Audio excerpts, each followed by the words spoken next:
Show me your pass. He cannot show his pass. God said, you cannot enter. Does not make the God superior to the nuclear scientist? Huh? If you say the God is now superior to the nuclear scientist, you should buy a one-way ticket to the moon. No, the God has a job to do. And in order for him to do his job, the nuclear scientist has to obey the God. So go back home and get your pass and come, and then I'll let you in.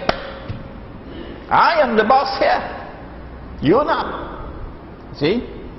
So Allah has given to men a functional role to perform.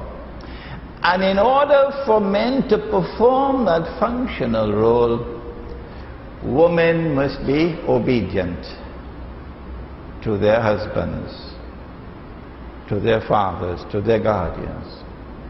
What kind of obedience? Is this a blank check? No.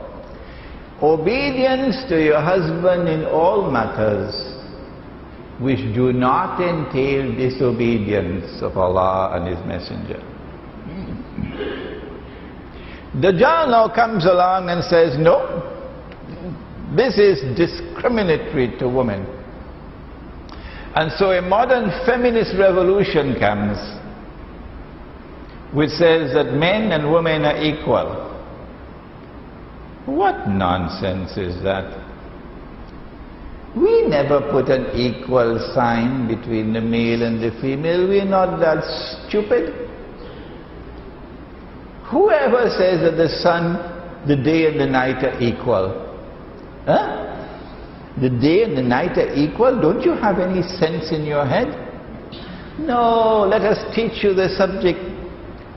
O you who have no knowledge, the day and the night are not equal to each other. The day and the night complement each other. Men and women are not equal to each other. Men and women complement each other. When will you understand? And so, a philosophy of gender has emerged that is now under attack. A new philosophy of gender has emerged which says that men and women are equal to each other. And anything a man does, a woman should have the freedom to be able to do it. In the pursuit of the night wanting to become day, well, in Singapore the night is already day. In Malaysia the night is trying very hard to become day. But in Indonesia, I assure you, the night is still night. And if you see an Indonesian woman in a military uniform, oh, she looks so abzaki, she clumsy. She cannot wear a military uniform because she is still so much a woman. And so now, in order for the night to become day, something happens to marriage. Remember, وَبَثَّ مِنْهُمَا رِجَالًا كَثِيرًا وَالنِّسَاءَ, that there is a functional role of marriage. Allah wants you to marry so you can have children. And when you have children, you have something called a family.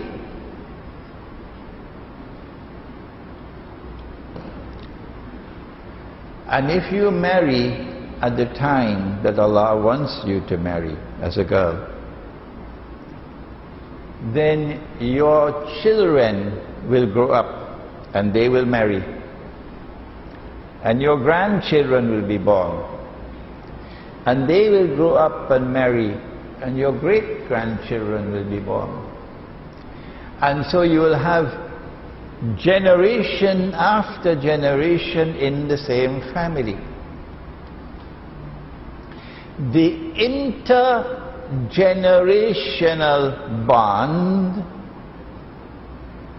is essential for stability in the family, because the elders are venerated, and when grandpa or great-grandpa speaks, everybody down the line have to listen. So the government doesn't have to send the Ministry of Gender Affairs to teach us anything, because we already have our ministry here. We have 4 generations in a family.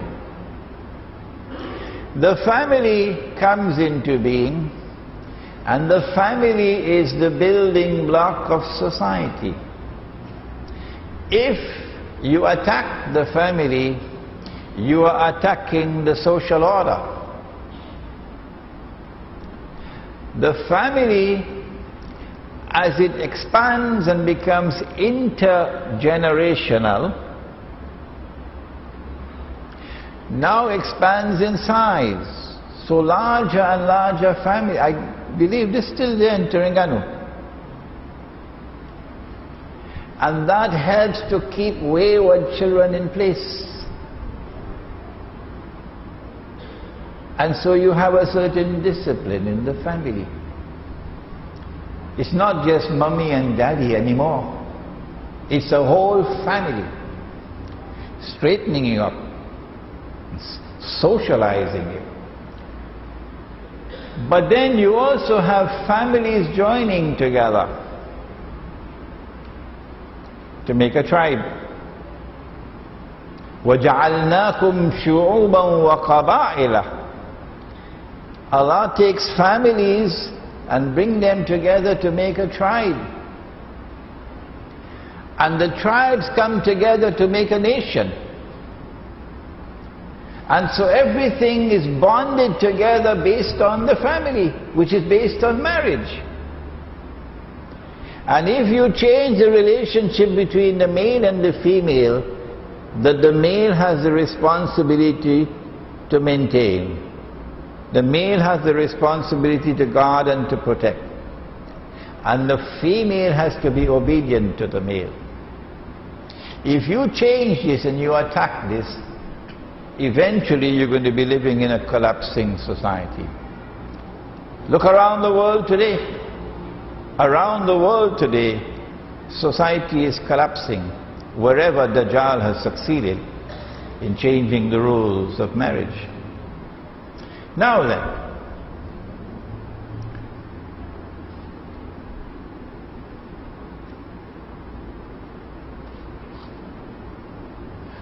who takes care of the children?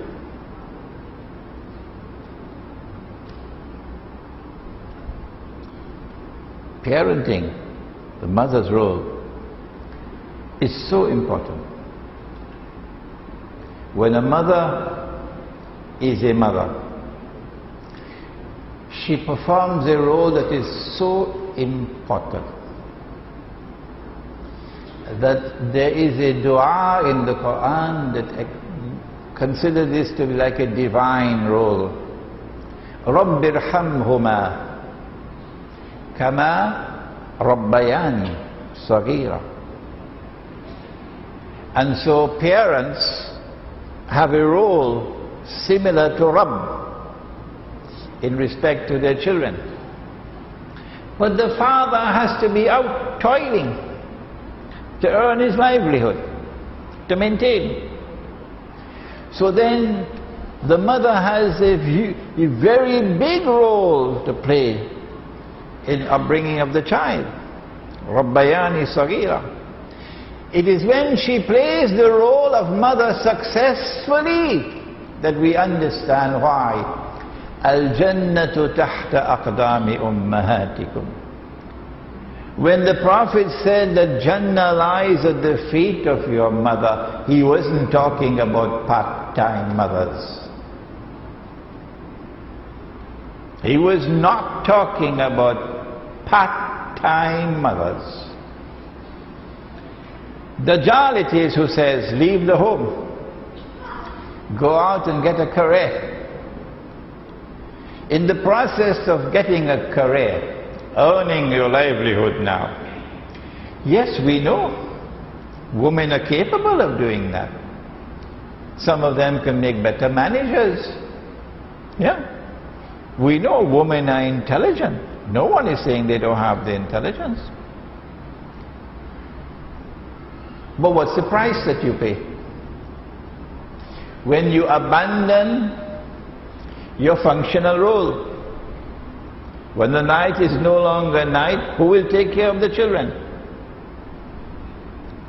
So part-time mothers now emerge in Dajjal's godless world.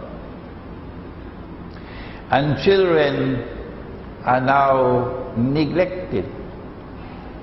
She has to go to work. And the boss gave her only 6 weeks.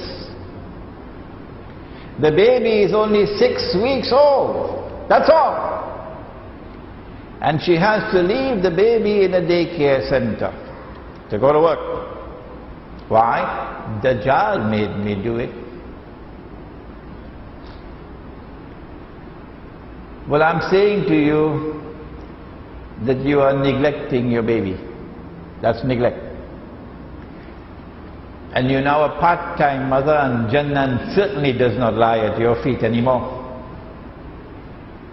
So I go to the baby and ask the baby, and Allah allowed the baby to talk to me. Baby talk in English because I can't understand Bahasa. So I asked the baby, baby, which do you prefer? Prefer the daycare center or you prefer mommy? And the baby replied to me in English. Baby said, mommy, I want mommy. So guess what that baby is going to do to you when the baby grows up and the baby has to go to work. Baby says, I can't do anything else. Dajjal has asked me to do this. I have to put you in a daycare center for old people. This is the collapse of society. When your old father and your old mother are put in a daycare center for old people, it looks to me like a junkyard of human beings.